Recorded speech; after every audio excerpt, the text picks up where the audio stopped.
தமிழ்நாட்டில் இதுவரைக்கும் நம்ம கேட்காத ஒரு வார்த்தையை கேட்டோம்.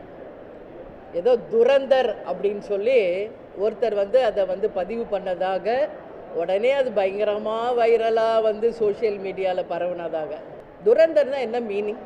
ஃபர்ஸ்ட் ஆஃப் ஆல் எனக்கு அது புரியலை. அவங்க மதசார்பற்ற வெற்றி கூணையில் திருமதி பிரேமலதா விஜயகாந்த் அவர்கள் துரந்தராக இருக்கிறார் என்று தம்பி ஆதவ் அர்ஜுன் தான் அதை சொன்னார். அதற்கு பிறகு தான் அது சோஷியல் மீடியாவில் பரவுச்சு. இப்போ நான் கேட்குறேன், what is the meaning for Durandhar? அப்போது அது ஒரு திரைப்படம்.